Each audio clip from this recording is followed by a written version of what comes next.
આજ તો આપણે અગાસી ઉપરથી વિડીયોની શરૂઆત કરી છે। મેં તો અત્યારમાં આપણે કંકોડા જોઈ લઈ અને મારું ફેવરિટ કંકોડાનું શાક મને બહુ જ ભાવે। અને પછી હવે સાડી લેવા ગઈ ને તો એ બેન એમ કહે છે કે ના તમે અહીંયા આપી જ નથી।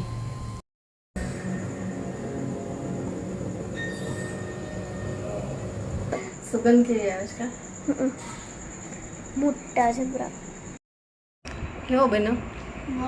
બહુ જોરદાર જોરદાર।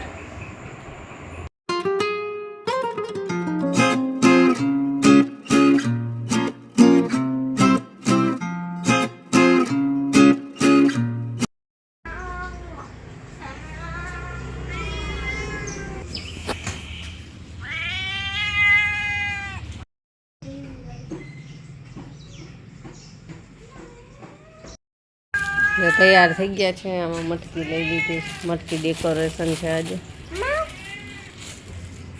માવ આવી ગઈ છે, ફૂટી ન જાય।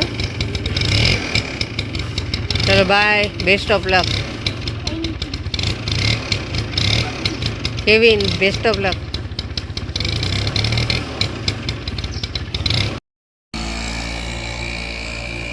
ગુડ મોર્નિંગ, જય શ્રી કૃષ્ણ। કેમ છો બધા? મજામાં જશો। આજ તો આપણે અગાસી ઉપરથી વિડીયોની શરૂઆત કરી છે। મેં તો અત્યારમાં આપણે કંકોડા જોઈ લઈ તો જોયા ને તો વરસાદ નથી પડ્યો ને હમણાંથી અઠવાડિયાથી, તો કંકોડા ઝીણા ઝીણા થઈને ખરી જાય છે। થયા નહીં, ઝીણા ઝીણા થાય અને પીળા થઈ જાય અને ખરી જાય। જો બહુ વરસાદ આવશે ને તો જ થશે। જો બતાવો, જો આવા અહીંયા ફ્રેશ થયું છે। પાછું વરસાદ ન આવે ને એટલે બળી જાય। એમ તો ઝીણા ઝીણા તો કેટલાય થયા છે, ખરી જાય પાછા। મોટા તો ક્યાંય દેખાતા જ નથી, જો એટલે બધાય ખરી જ ગયા છે। ખાસે વરસાદ આવશે ને તો ના ખારેલાનો ને કાકડીનો વેલો એ થઈ ગયા સરસ। છોકરાઓ ગયા સ્કૂલે, આજે મટકી કોમ્પિટિશન છે તો મટકી લઈને ગઈ છે। અને હવે અમારે ચા નાસ્તો કરવાનો છે અને ટિફિન બનાવવું છે, તો એ ઘરે જમવા અને આવવાના હશે ને તો નહીં બનાવવાનું હોય। ચાલો પહેલાં તો ચા નાસ્તો કરી લઈએ। ચાલો ચા નાસ્તો કરવા। ચા નાસ્તો તૈયાર છે જો, અને આમને તૈયાર છે, બની ગયું છે। તો એ ના પાડે છે કે ના અમારે ચા નાસ્તો નથી કરવો, ડાયટિંગ જ કરવી છે અમને। હાલો ચા નાસ્તો કરવા। ચા છે, દૂધ, રોટલી અને ટોસ્ટ। ચા નાસ્તો થઈ ગયો અને બધું કામય થઈ ગયું, અને હવે વિડીયો એડિટ કરવા બેસું છું। અને ટિફિન નહોતું કર્યું કેમ કે કેવિનના પપ્પા કે હું જમવા આવીશ, એટલે ચા નાસ્તો કરીને ગયા છે। તો હવે વિડીયોનું કામ પતી જાય મારે એડિટિંગનું, પછી જ રસોઈ કરવાની છે। તો ગુવારનું શાક કરવાનું છે અને થોડું કંકોડાનું કરવાનું છે। ઘણા કંટોલા કહેતા હોય, ઘણા કંકોડા કહેતા હોય, ઘણા કટોલા કહેતા હોય, બધા અલગ અલગ નામથી કહેતા હોય। અમે તો કંકોડા જ કહીએ છીએ। તો કંકોડાનું શાક કરવું છે થોડુંક, અને ગુવાર તો એ ફટાફટ થઈ જશે હમણાં, એટલે પહેલાં વિડીયોનું કામ બતાવી લઉં। હાલો જમવા, જો જમવા તૈયાર થઈ ગયો। ગુવારનું શાક કર્યું રસાવાળું, અને મારું ફેવરિટ કંકોડાનું શાક મને બહુ જ ભાવે। અને આનો વિડીયો આપણે બનાવ્યો છે ને મારે કુકિંગ ચેનલમાં મૂકવાનો છે, એટલે આમાં અત્યારે આપણે નથી શેર કર્યો। રોટલી છે, ડુંગળી અને છાશ। હાલો જમવા। સાંજ થઈ ગઈ છે અને હું કેવી જાય છે બારે।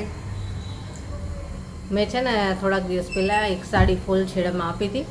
પહેલાં બ્લાઉઝ સીવવા આપ્યું, એમાંથી કટિંગ કરીને અને પછી ત્યાંથી સીધા જ અમે સાડી ફૂલ છેડા કરવા માટે આપવા ગયા હતા, હું કેવી ન જતા। અને પછી હવે સાડી લેવા ગઈ ને તો એ બેન એમ કહે છે કે ના તમે અહીંયા આપી જ નથી। કેટલુંય કહું છું કે હું ને મારો છોકરો બે આવ્યા હતા, અને ત્યારે હું કેવીના પપ્પા ગયા હતા લેવા ગયા ને ત્યારે, એટલે ત્યારે તો એને આખી દુકાનમાં જોયું તો ક્યાંય હતી નહીં। અને પાછા એ બેન એમ કહે છે કે ના તમે આપી જ નહીં હોય, તમે યાદ કરો બીજે ક્યાંક આપી હશે। એટલે હું વર્ષોથી આ એક જ દુકાને આપું છું, બીજે ક્યાંય આપતી નથી। બીજે ક્યાં ફૂલછેડા કરે છે મને ખબર નથી, તો હું બીજે આપું એમ। તો માનતા જ નહોતા, તો એ પછી કે હું જોઈશ કે આ પડી હોય તો, એટલે ભૂલથી એમનાથી છે ને એવું થયું છે, કોકને અપાઈ ગયું હશે। અને યાદ નહીં રહ્યું હોય તો કીધું કેવિનને કીધું કાલ તું સાથે આવ તો તોય કહેજે કે હું હતો હારે તો ખબર પડે ને બેનને કદાચ યાદ આવે તો. નવી જ સાડી હતી અને એકદમ સરસ હતી ને પાછું એમાંય છે ને મારી મોટી બેનને મને ગિફ્ટમાં આપી હતી અને એટલે મને વધારે દુઃખ થયું. એને મને ગિફ્ટમાં આપી હતી અને એ સાડીમાં આવું થયું.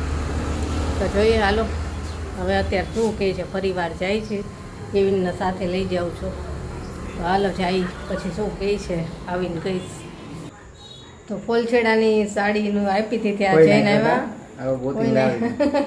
ને મેં નહોતું કોઈ નાખ્યું ત્યાં આપી હતી ને તો એટલે અત્યારે આવે ને પછી ભૂલી જાય.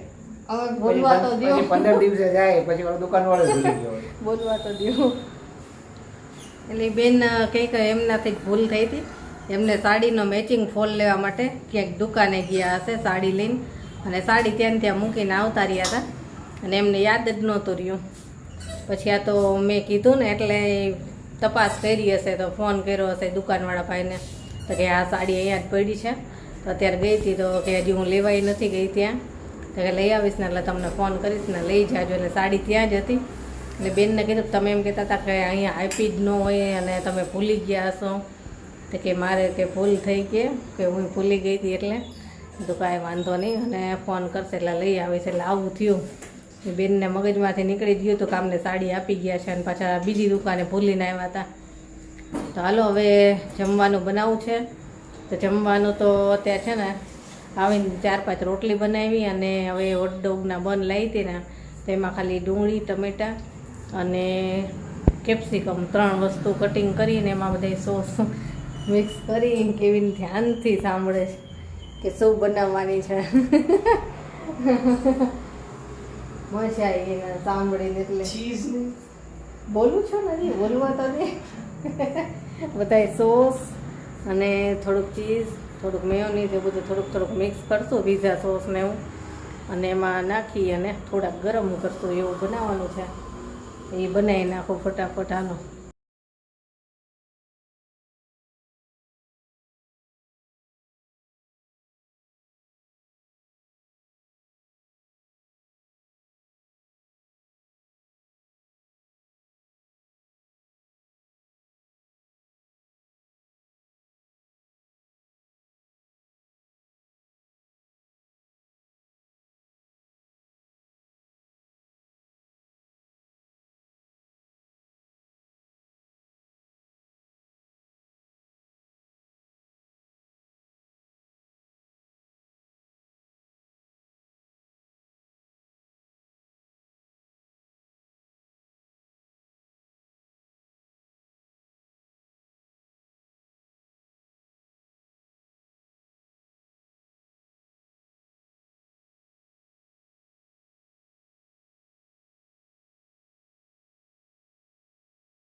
मम्मी हॉट डॉग बनी क्या कि नहीं?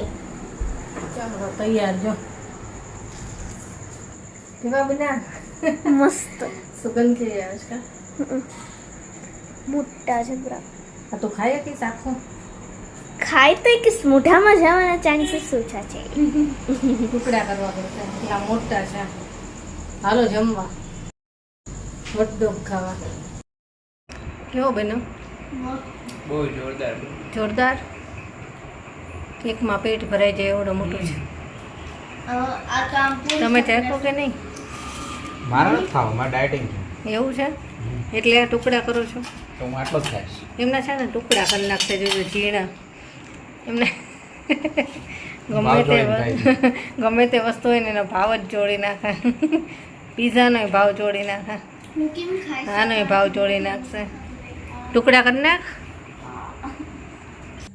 જમીને ફ્રી થઈ ગયા અને બધાને હોટડોગ ખાવાની મજા આવી એને કેવી હા બહુ મજા મજા આવી હા અને હોટડોગના બંધ છે ને અમે રિલાયન્સના મોલમાં ગયા હતા ને ત્યાંથી લઈ આવ્યા હતા ત્યાં બધાએ સરસ સરસ વસ્તુ હતી બધી રિલાયન્સના મોલમાં તો ત્યાંથી 4નું પેક આવે ને હું લીધું હતું અને સારા હતા સરસ બહુ મોટી સાઈઝના હતા એક ખાઈને તો પેટ ભરાઈ જાય એવડા મોટા હતા તો ચાલો હવે આજનો વિડીયો આપણે અહીંયા જ પૂરો કરશું કાલે મળીશું બાય ગુડ નાઇટ